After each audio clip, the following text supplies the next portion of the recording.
በስድስተኛ ዙር የኢፌዴሪ ሕዝብ ተወካዮች ምክር ቤት አራተኛ ዓመት የሥራ ዘመን 21ኛ መደበኛ ስብሰባ ጠቅላይ ሚኒስትር ዶክተር አብይ አህመድ ኢትዮጵያ ከመቼውም ጊዜ የበለጠ በኢኮኖሚ ዘርፍ የተሻለ እድገት እያስመዘገበች መሆኑን አስገንዝበዋል።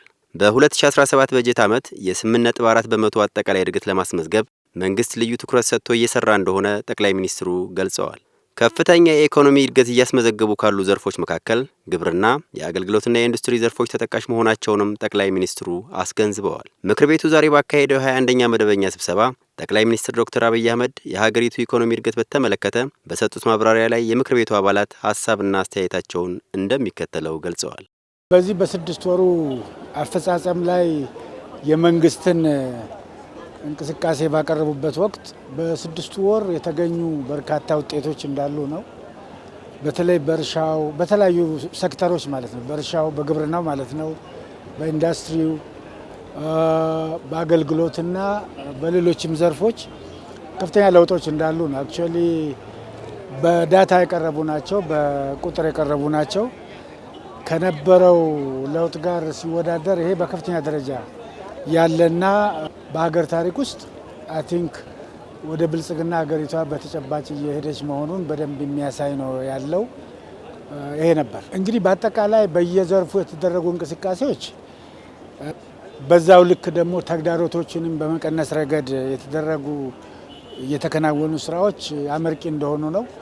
በኑሮ ውድነቱም ረገድ መንስኤዎቹ በደንብ ነው የተቀመጡት። ኑሮ ውድነትን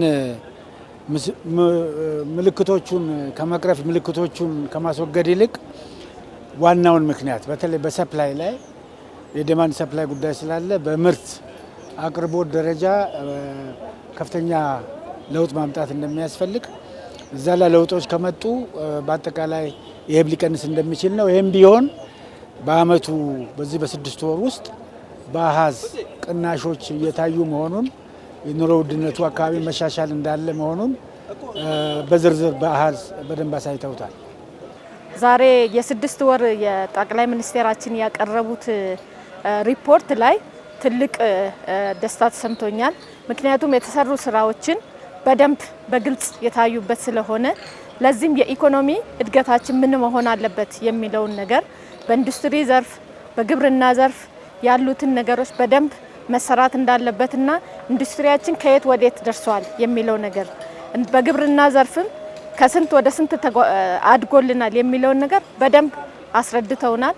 አሁንም በግብርና ዘርፍና በኢንዱስትሪ ዘርፍ ላይ በደንብ ከሰራን ኢኮኖሚያችንን ማሳደግ እንደምንችልና ከሌሎቹ ሀገራት ተርታም መሰለፍ ስለምንችል በደንብ መስራትና ትኩረት መስጠት እንዳለብን፣ በተለይ የኢንዱስትሪ ጉዳይ ላይ በደንብ መታየት ያለበት ትኩረት ሊሰጠው የሚገባ ስለሆነ የግብርና ምርታችንን በደንብ መጨመር፣ በጋና ክረምትን ማልማት እንዳለብን በደንብ የተረዳንና ህዝባችንም ይሄንን አውቆ ወቅቱን በጠበቀ የግብርና ዘርፉ ላይ በደንብ መሰማራት እንዳለበት፣ ትልቁ ነገር ኢኮኖሚ እንዲያድግ ስራ ላይ ማተኮር ያስፈልገናል የሚል ነገር ነው ያለኝ።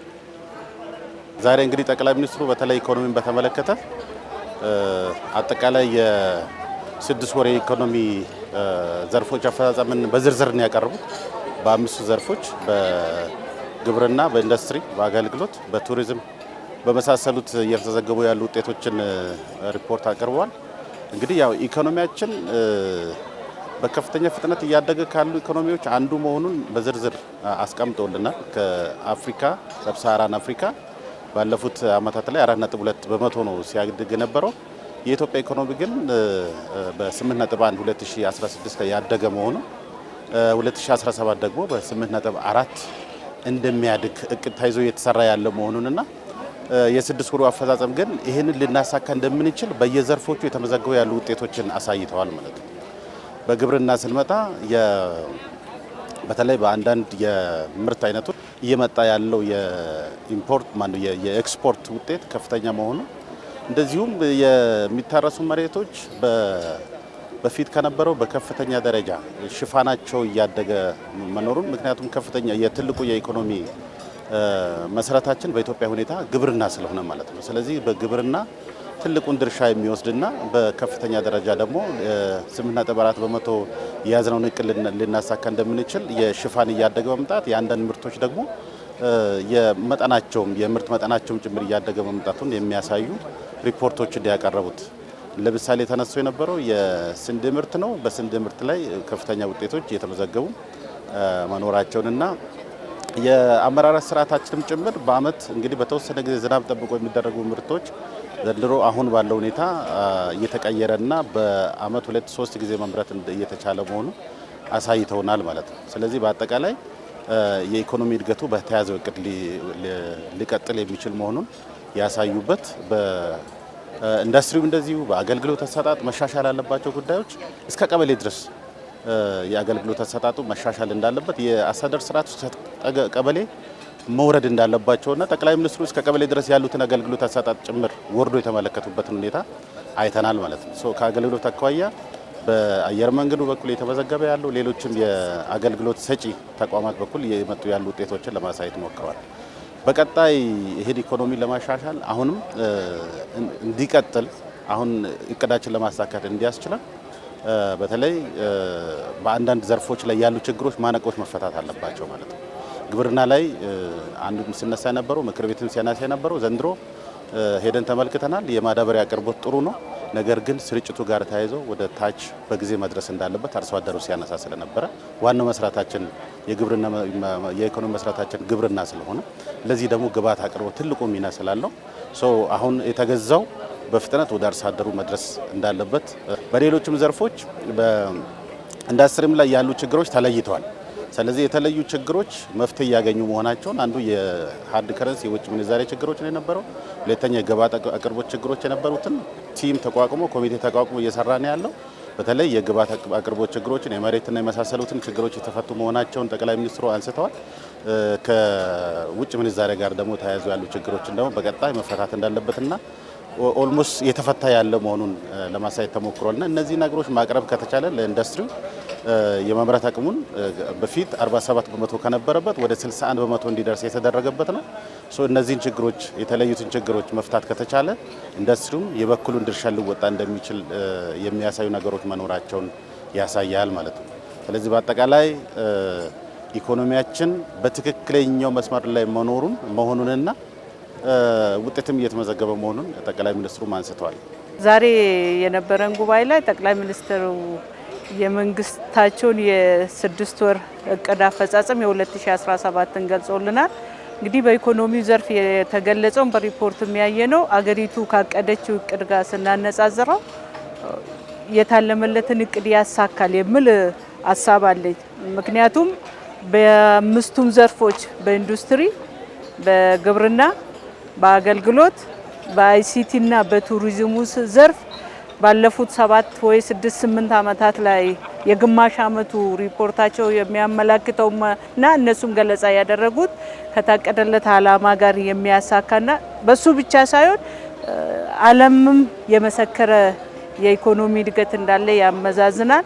ግን ዞሮ ዞሮ አሁን ባለው ነባራዊ ሁኔታ እንደ ጂዲፒ የተቀመጠው እቅድ ሊኖር ይችላል። በግለሰብ ደረጃ ስንሄድ ግን የኑሮ ውድነቱ የኑሮ ጫናው ይኖራል እና እሱን ለማካካስ ግን በየዘርፉ ያለው የሰው ኃይል ማምረት የሚገባውን የኃይል ማምረት እንዳለበት፣ ግብርናው ላይ መስራት እንዳለብን የሚያመላክት አመላካች ስራዎች አሉ።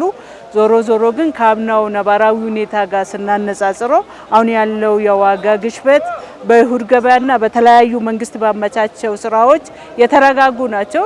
ግን ዝቅተኛ ገቢ ያላቸው የመንግስት ሰራተኛና ነዋሪው ደግሞ በዛው ልክ ተጎጂም ስለሆነ መንግስት ከዚህ በላይ ትኩረት አድርጎ ቢሰራበት ጥሩ ነው የሚል ሀሳብ አለኝ እኔ።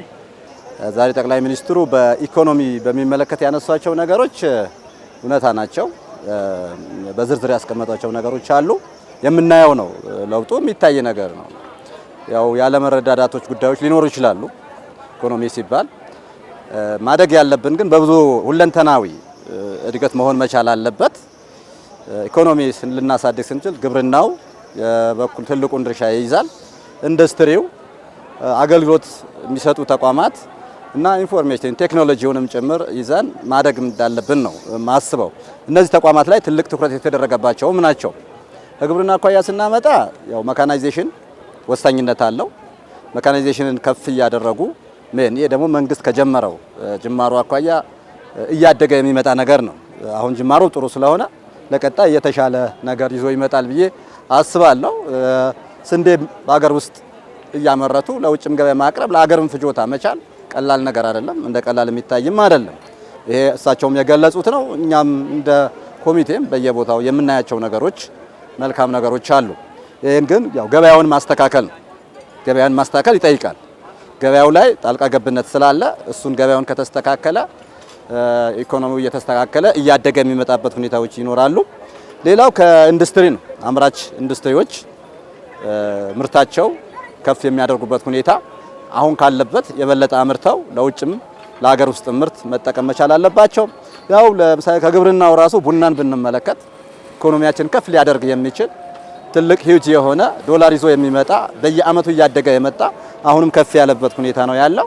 እነዚህ ነገሮች መልካም ጅማሮች ናቸውና የበለጠ መቀጠል መቻል አለባቸው ይላል። ሌላው ከዋጋ ንረት ጋር የተነሳው ጉዳይ ነው። ዋጋ ባለበት አይቆምም። ዋጋ እየጨመረ ነው የሚሄደው። አንድ የኢኮኖሚ ማሻሻያው አለ፣ ሁለትም የኛ የገንዘብ የመግዛት አቅሙም ትንሽ ከዚህ ከዋጋ ማሻሻያው ጋር ፈተና እየገጠመው ነው ያለው። ይህንን ልንቋቋም የምንችለው ብዙ በማምረት ነው። ብዙ መመረት አለበት። ብዙ ሊፈትኑን የሚችሉ ጉዳዮች አሉ። ለዚህ ደግሞ ሁሉም አካል ርብርብ ማድረግ አለበት የሚል አስተያየት ለመስጠት ነው።